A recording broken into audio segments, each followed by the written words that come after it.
की कहानी है बहू ने सास को क्यों भगाया। 5 मिनट पहले शांत दिख रहे मम्मी पापा फ़ोन पर खुशी से चहकने लगते हैं। बात करके ड्राइंग रूम में नाश्ता कर रहे अपने बहू और बेटे के पास आकर के बोलते हैं कि कल सुधा आ रही है। अभी भी फ़ोन पर बात हुई है, समधी जी भी साथ में आएंगे उसके। अरुण, तुम कल दोपहर को 4 बजे एयरपोर्ट चले जाना और दोनों को लेकर के आना। इस सुधा को और कोई काम नहीं है क्या? जब देखो तब यहाँ चली आती है। यहाँ पर मैं नहीं जा पाऊँगा उसे लेने, मुझे और भी बहुत ही ज़रूरी काम है। क्या वो टैक्सी करके नहीं आ सकती है? तक अरुण गुस्साई आवाज़ में बोल पड़ता है। अपने बेटे के मुंह से अपनी बेटी के बारे में ऐसे शब्दों को सुनकर माँ बिल्कुल दंग हो जाती है। अरे तबीयत तो ठीक है ना तुम्हारी? कैसे पागलों जैसी बातें कर रहे हो? घर में दो दो गाड़ियाँ होते हुए बहन को टैक्सी से आने के लिए कहते हो। माँ गुस्से से बोली। रहने दो, मैं खुद जाकर ले आऊँगा अपनी बेटी को, करने दो उसे अपने मन की। सुधा कबाब तो जिंदा ही है ना, और मैं नहीं चाहता कि मेरी बेटी को उसके ससुराल वाले उसे ताने सुनाए कि इकलौती बेटी होते हुए भी उसे लेने गाड़ी नहीं भेजी, या उसके स्वागत में कोई भी कमी रह गई हो। पापा ने बेटे को अपनी नाराज़गी जताते हुए इन शब्दों को कहा।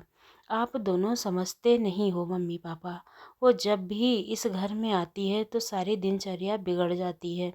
वो खुद तो आराम से बैठी रहती है किसी महारानी की तरह, और हम सबको अपनी आव भगत में लगाए रखती है। मेरी पत्नी का तो पूरा दिन दीदी और जीजा जी के आगे उनके ऑर्डर पूरे करते हुए निकल जाता है, यानी कि वो कुछ ना कुछ बताते ही रहते हैं और हमारी बीवी उनके पीछे पीछे लगी रहती है। अरुण जो है वो गुस्से में बोलता है। आज क्या हो गया तुम्हें? कैसी बहकी बहकी बातें कर रहे हो?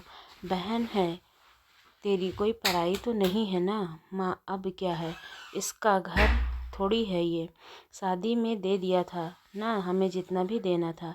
क्यों चली आती है बार बार यहाँ पर, और हर बार बैग भर भर कर सामान ले जाती है वो अलग से।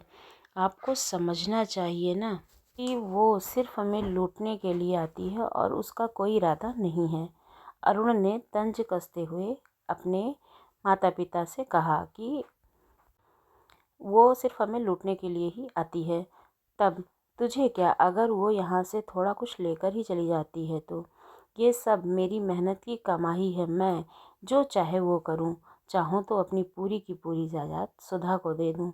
पापा गुस्से में लगभग कांपते हुए बोले, यानी कि उनको इतना गुस्सा आ रहा था कि उनके शरीर में कंपन हो रहा था। अब अरुण अपनी आवाज़ धीमी करते हुए बोला, मैं कहाँ कुछ नई बात कह रहा हूँ मम्मी पापा, मैं तो बस वही बोल रहा हूँ जो मैंने बरसों से बुआ के साथ होते हुए देखा है। आज अपनी बेटी के खिलाफ तो एक शब्द क्या सुन लिए, आपको तो गुस्से से लाल पीले हो गए। जरा सोचिए, जब आप दोनों बुआ के साथ ऐसा व्यवहार करते थे तब दादी को कैसा लगता रहा होगा। बुआ जो हम पर इतनी जान छिड़कती हैं, आप दोनों ने कभी भी उनके और उनके ससुराल वालों के मान सम्मान के बारे में परवाह नहीं की है। उन्होंने कभी भी आपसे कुछ नहीं मांगा, बल्कि हर बार वो आपके साथ कुछ ना कुछ लेकर ही आती थी और आप लोगों को देकर ही जाती थी। लेकिन आप दोनों का व्यवहार कभी भी उनके साथ में अच्छा नहीं रहा। आप लोग उनके साथ हमेशा बुरा बर्ताव करते रहे हो। दादी ने भी आपसे कभी नहीं कहा कि मेरी बेटी को पैसे दो या गिफ्ट दो या कुछ खरीद कर दो। फिर भी दादी को आपने यहाँ इतनी भी इजाज़त नहीं दी कि वो अपनी बेटी को कुछ दिनों के लिए भी अपने पास बुला सके। वो आपके घर यहाँ नहीं आ सकती थी क्योंकि आप लोग उनके साथ अच्छा व्यवहार नहीं करते थे। अपनी बेटी का ऐसा अपमान वो सहन नहीं कर पाई, इसीलिए वो गांव में आज पुराने घर में अकेली ही रह रही हैं। वो इतनी बूढ़ी हैं फिर भी वो अकेली अपने घर में है आप लोगों की वजह से। बुआ भी अपना अपमान सह लेती थी, पर अपने पति का भी मान नहीं रखा उनके, इसलिए उन्होंने भी अब हमारे घर आना छोड़ दिया है। जिस तरह सुधा इस घर की बेटी है, बुआ भी तो इसी घर की बेटी है ना। आपने दो बेटियों में फ़र्क करके अच्छा नहीं किया है।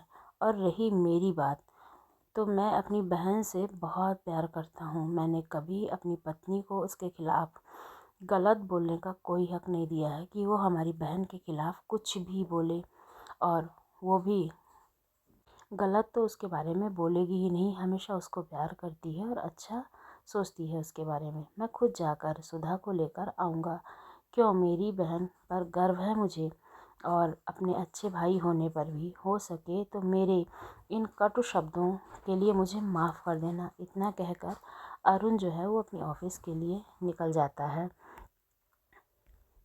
और माँ बाप का जो सर है वो शर्म से झुक जाता है, क्योंकि जो जैसा करता है अगर वो उसके सामने आने लगता है ना, जब बच्चे कुछ भी कहने लगते हैं तो माँ बाप का सर शर्म से झुक ही जाता है। इसलिए कभी भी ऐसे गलत चीज़ें नहीं करनी चाहिए।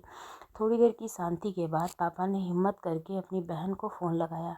बहन ने फ़ोन उठाते ही वो फूट फूट कर रोने लगी और बोले, दीदी मुझे माफ़ कर दो। इतने साल आपके साथ जो दुर्व्यवहार किया उसके लिए मैं सच में बहुत शर्मिंदा हूँ। दीदी आज आपकी बहुत याद आ रही है, आप अपने घर आ जाइए ना, हमसे मिलने। अगर आप कहें तो मैं आ जाता हूँ आपको लेने के लिए। दूसरी तरफ दीदी भी रो पड़ी थी। वो भाई के इन थोड़े से ही शब्दों में पिघल गई थी। वो बोली, मैं तुमसे नाराज़ नहीं हूँ भैया, बस तुम्हारे जीजा जी को सारी बात बताकर मैं ज़रूर आऊँगी।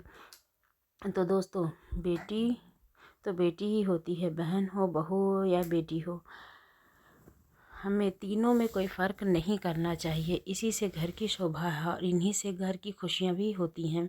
इसलिए अगर आपकी बेटी है, आप जिसे उतना मान सम्मान देते हो उतना ही अपनी ननद को भी दो। आपको कहानी कैसी लगी ज़रूर बताइए। अच्छी लगे तो चैनल को